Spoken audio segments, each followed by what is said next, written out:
क्या ट्रंप काल में यह अमेरिका का ऐतिहासिक डाउनफॉल है? ईरान जैसा मुल्क उसे आंखें दिखा रहा है। चीन और रूस उसे भाव नहीं दे रहे।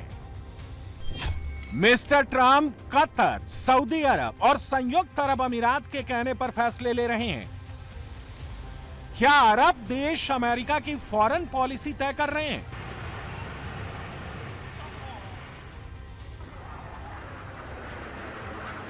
ट्रंप ने हथियारों की बड़ी बड़ी खेप भेजी, ईरान पर सबसे बड़े हमले का टाइम सेट कर दिया। B-2 और B-21 बॉम्बर को हरी झंडी मिल गई। तभी ट्रंप ने अचानक एक और यू टर्न ले लिया, ईरान पर हमला 2 से 3 दिन के लिए टाल दिया।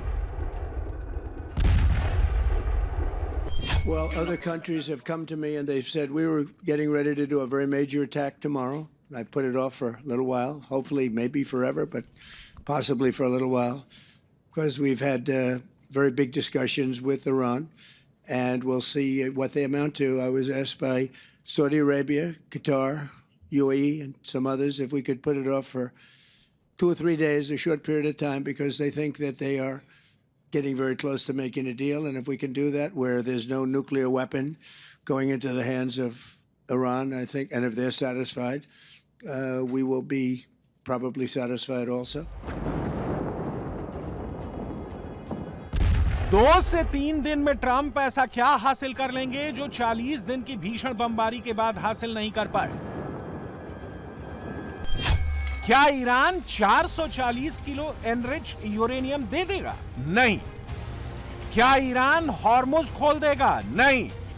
क्या ईरान प्रॉक्सी बंद कर देगा? नहीं। तो ट्रंप को फिर कौन सी गोली अरब मुल्कों ने खिलाई है? क्या पाकिस्तान, सऊदी अरब, कतर और संयुक्त अरब अमीरात ने मिलकर ट्रंप की पीठ में छुरा घोंप दिया है?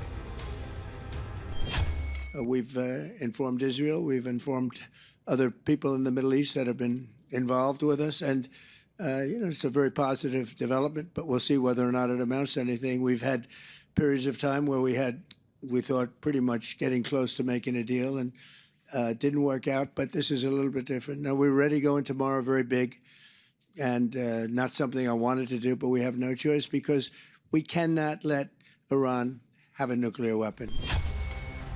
ईरान ने सीज फायर के दौरान अपने ज्यादातर अंडरग्राउंड मिसाइल फैसिलिटी को फिर से रीस्टार्ट कर लिया है। ड्रोन की संख्या फिर से बढ़ा ली है। मिसाइलों को स्ट्रेटेजिक पोजीशन पर तैनात कर दिया है। ईरान की इस तैयारी से अरब मुल्कों में डर है। ईरानी संसद की राष्ट्रीय सुरक्षा समिति के उपाध्यक्ष महमूद नबावियन ने खुल्लम खुल्ला कह दिया है, अगर इस बार अमेरिका ने हमला किया तो उन अरब देशों को खंडहर कर दिया जाएगा जो अमेरिका के साथ खड़े हैं। ईरान ने युद्ध खत्म करने के लिए जो शर्तें रखी हैं वो इतनी टफ हैं, जिसे ट्रंप अगर निगलते हैं तो उनकी रही सही साख भी खत्म हो जाएगी। ईरान ने कहा कि एनरिच्ड यूरेनियम का एक हिस्सा वो रखेगा, बाकी यूरेनियम तीसरे देश को देगा। अगर युद्ध विराम फेल होता है तो यूरेनियम वापसी की गारंटी देनी होगी। ट्रंप धमका रहे हैं, ईरान एक छोड़कर सभी न्यूक्लियर साइट्स को नष्ट कर देगा, जबकि ईरान अड़ा हुआ है कि न्यूक्लियर साइट्स को नष्ट नहीं करेंगे, ईरान पर लगे आर्थिक प्रतिबंध हटाए जाएं। हॉर्मुज के पास ईरानी बंदरगाहों से अमेरिका अपनी नेवी हटाए, ईरानी तेल की बिक्री पर लगे प्रतिबंध हटाए, हॉर्मुज पर सिर्फ ईरान का कंट्रोल रहे, अमेरिका युद्ध में हुए नुकसान की भरपाई करे, इजराइल, गाजा, लेबनान में फौरन हमले रोके। ट्रंप अगर इन शर्तों पर समझौता करते हैं तो यह अमेरिका के लिए बहुत बड़ी हार होगी। ट्रंप अगर युद्ध का फैसला करते हैं तो अमेरिका का बिल बहुत बढ़ जाएगा।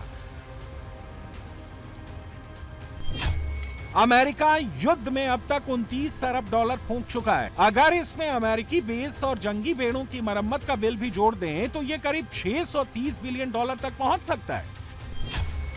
ट्रंप ये सोचकर युद्ध में कूदे थे कि 4 से 8 हफ्तों में युद्ध को खत्म कर देंगे, ईरान का तेल चुरा लेंगे। हो गया उल्टा, अमेरिका को ईरान के तेल की एक बूंद नहीं मिली, ऊपर से मिडिल ईस्ट में उसके 13 से ज्यादा बेस ईरान ने उड़ा दिए।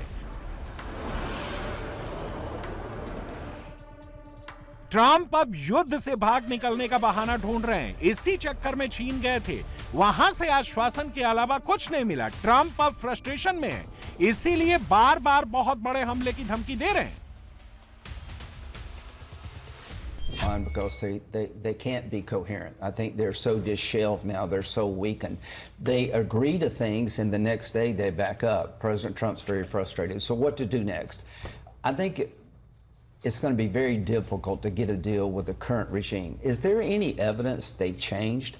I talked to the CIA director yesterday. Is there any evidence that the crowd in charge now is any less committed to destroying Israel?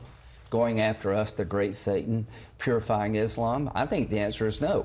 So weaken them further and you may get a deal later, but you're not going to get a deal with this crowd until you hurt them more.